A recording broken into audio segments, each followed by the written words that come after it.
श्री स्वामी समर्थ। जय जय स्वामी समर्थ। स्वामींचं नाव घेऊन आजच्या ह्या नवीन व्हिडिओला सुरुवात करते।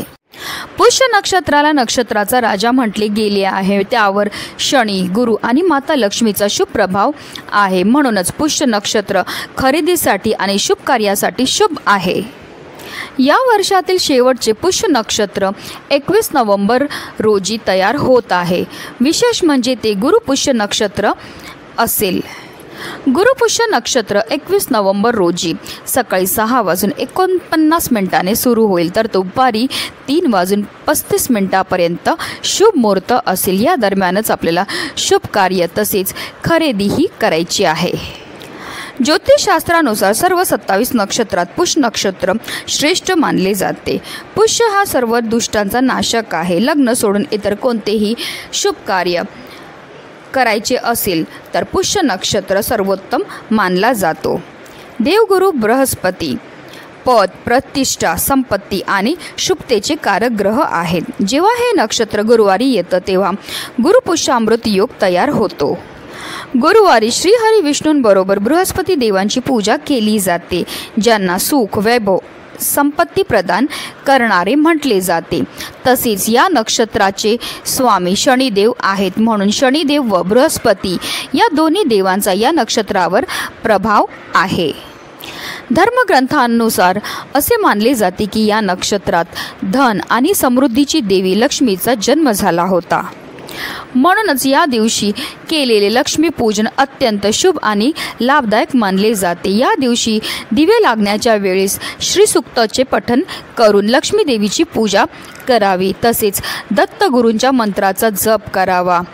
तुम्ही दिगंबरा दिगंबरा श्रीपाद वल्लभ दिगंबरा या मंत्राचा जप हा करू शकतात।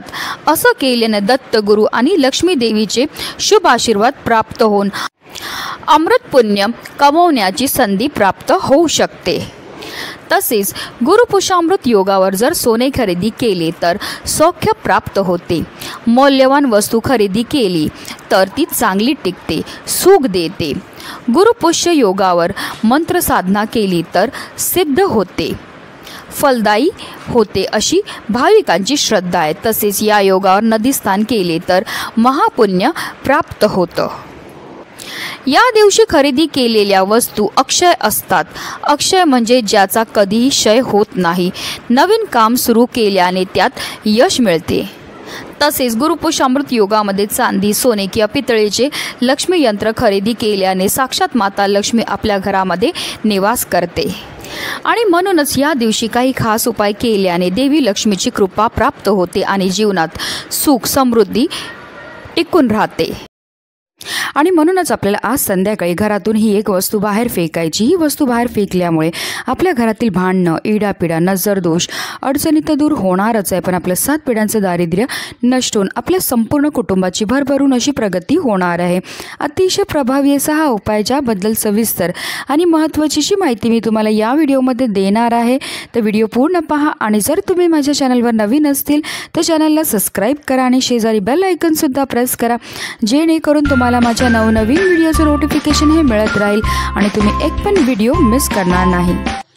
अगदी तुमच्यापासून माझ्यापर्यंत प्रत्येकजण खूप मेहनत करतो, खूप कष्ट करतो, जेणेकरून आपल्या आयुष्यामध्ये सुख समृद्धी नांदेल। पण बऱ्याचदा काय होतं ना, आपल्या घरामध्ये काही दोष असतात किंवा आपल्यामध्ये काही दोष असतात, त्यामुळे सुद्धा आपल्याला कोणत्याही क्षेत्रामध्ये यश हे मिळत नाही।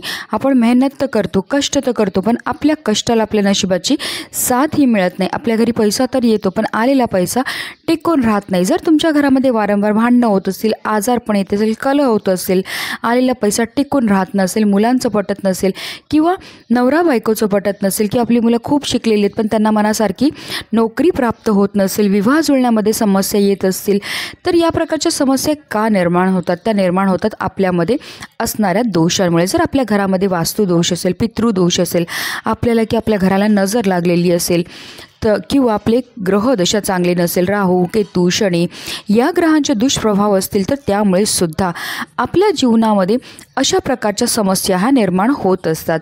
आणि जेव्हा अशा विशेष तिथीला आपण काही विशेष उपाय करतो तर त्यामुळे निश्चितच आपल्याला या सर्व दोषांपासून मुक्तता मिळण्यामध्ये मदतही मिळत असते।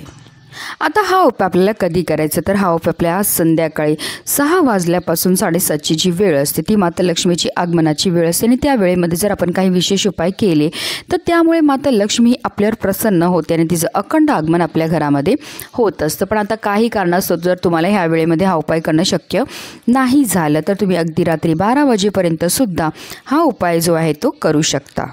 हा उपाय सुरू करायच्या अगोदर आपल्याला सर्वप्रथम देवघरामध्ये दिवा हा प्रज्वलित करून घ्यायचा आहे, कारण कोणतीही सेवा किंवा कोणताही उपाय जो आहे तो आपल्याला अग्नीच्या साक्षीने करायचा आहे. त्याचबरोबर आपल्या घराचे सर्व दरवाजे आणि खिडक्यासुद्धा आपल्याला खोलून घ्यायचे आहेत, कारण आपल्या घरामध्ये असणारी जेवढी पण नकारात्मकता आहे, इडापिडा आहे, दोष आहेत, अलक्ष्मी आहे, तिला आपल्याला घरातनं बाहेर काढून टाकायचं आहे. ह्या उपायाकरता आपल्याला अगदी 2 वस्तू लागणार आहेत. आपल्याला थोडंसं खडे मीठ घ्यायचं आहे. मिठामध्ये जे तत्व असतात ते आपल्यामध्ये आपल्या घरामध्ये असणारी जेवढी पण नकारात्मकता, इडापिडा, नजर दोष आहे ते दूर करण्याकरता अतिशय प्रभावी मानले जातात. त्याचबरोबर मीठ हे माता लक्ष्मीला सुद्धा अतिशय प्रिय आहे, म्हणूनच मिठाला लक्ष्मीकारकसुद्धा म्हटलं जातं. कारण माता लक्ष्मीचे 2 भाऊ, एक दाता आणि एक विधाता. दाता म्हणजे मीठ आणि विधाता म्हणजे तुरटी. आणि जेव्हा पण आपण मिठापासून काही उपाय करतो तर त्यामुळे माता लक्ष्मी आपल्यावर प्रसन्न होते आणि तिचं अखंड आगमन आपल्या घरामध्ये होत असतं. त्याचबरोबर आपल्याला थोडीशी पिवळी मोहरीसुद्धा घ्यायची आहे. पिवळी मोहरीमध्ये जे तत्व असतात ते आपल्यामध्ये असणारी जेवढी पण नकारात्मकता, इडापिडा आहे, दोष, दारिद्र्य दूर करण्याकरता अतिशय प्रभावी मानले जातात. तर आपल्याला काय करायचं आहे, थोडंसं मीठ आणि थोडीशी पिवळी मोहरी आपल्या उजव्या हातामध्ये घ्यायची आहे आणि आपल्या घरामध्ये जेवढे पण सदस्य त्या प्रत्येक सदस्याच्या डोक्यापासून पायापर्यंत आपल्याला 7 वेळा ही पिवळी मोहरी आणि मीठ जे आहे ते उतरवून टाकायचे. त्याचबरोबर आपल्या संपूर्ण घरामधनं सुद्धा आपल्याला ह्या दोन्ही वस्तू ज्या आहेत त्या फिरवून घ्यायच्या. संपूर्ण घरामधनं फिरवून झाल्यानंतर आपल्याला आपल्या मुख्य प्रवेशद्वारावरनं सुद्धा 7 वेळा ह्या वस्तू उतरवायच्यात. उतरवताना आपल्या मनामध्ये असा भाव असला पाहिजे की ह्या वस्तूंबरोबर माझ्या घरामध्ये असणारी जेवढी पण नकारात्मकता, इडापिडा आहे, दोष आहेत, दारिद्र्य आहे, तिला मी घरातनं बाहेर काढून टाकलेलं आहे. अशा रीतीने आपल्याला बोलायचं आणि आपल्या घरापासून थोडंसं लांब दक्षिण दिशेला नेऊन आपल्याला ह्या वस्तू ज्या आहेत त्या फेकायच्यात. फेकताना फक्त काळजी एवढी घ्यायची की ह्या वस्तूंवर कोणाचा पाय पडला नाही पाहिजे किंवा रस्त्यात टाकू नका किंवा कोणाच्या अंगणामध्ये टाकू नका, कारण आपल्या घरातले दोष आहेत ते आपण घरातनं बाहेर काढून टाकले आणि त्याचा त्रास जो आहे तो दुसऱ्याला झाला नाही पाहिजे.